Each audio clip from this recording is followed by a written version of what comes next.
Hallo, ich bin Andreas. Ich möchte etwas sagen zu dem Thema Aufstieg. Was bedeutet das eigentlich für mich? Ich verstehe darunter einen geistigen Prozess, einen seelischen Prozess, eine Erhöhung oder Verbesserung des Charakters, eine Höherentwicklung und als Mensch eine Höherentwicklung als Mensch. Das verbinde ich sehr stark, diese charakterliche Erhöhung, damit, dass man mehr und mehr Nächstenliebe lebt, zum Beispiel darin einen Sinn, Lebenssinn erkennen kann,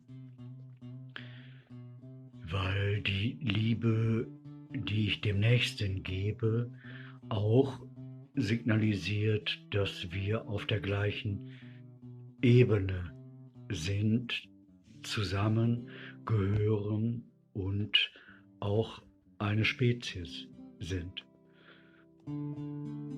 Wenn sich der Mensch als Spezies versteht, dann ist eigentlich die Höherentwicklung dieser ganzen Spezies das Ziel, also eine geistige, charakterliche Weiterentwicklung, Höherentwicklung ist das Ziel und dieses Ziel steht über der individuellen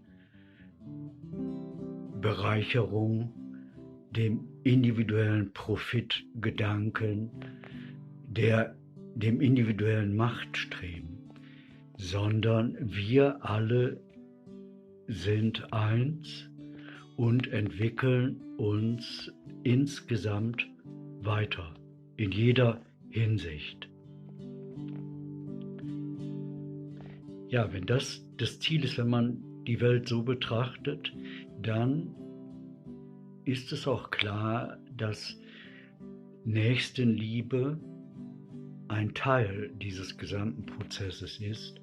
Und Nächstenliebe ist das höchste Gebot nach der Bibel gedeutet. Es ist das höchste Gebot und es ist gleichbedeutend mit Gottesliebe. Ja, das ist interessant. Und schaut man sich die Nachrichten an, tagsüber im Fernsehen oder im Internet, was ja oftmals Wirrwarr ist und haarscharf wieder an neuen Eskalationen rührt, sollte man mal öfter daran denken, an diese Option, wir wollen uns insgesamt höher entwickeln, aufsteigen. Spezies Mensch, wir alle, wir sind Brüder und Schwestern, Geschwister. Nicht leiblich, sondern seelisch, geistig sind wir Geschwister, die aufsteigen wollen, sich weiterentwickeln wollen. Und das heißt nicht, dass wir plötzlich wie Figuren in dem Himmel hochschweben, wie es oft dargestellt ist, sondern es ist ein seelischer Prozess, ein geistiger Prozess, auch nicht unbedingt sichtbar, sondern fühlbar. Und vielleicht sichtbar in dem Lächeln des anderen und in der Freundlichkeit des anderen und in der Hilfsbereitschaft des anderen. So sehe ich das und das wollte ich jetzt mal sagen. Und okay, also ciao, bis die Tage. Shalom.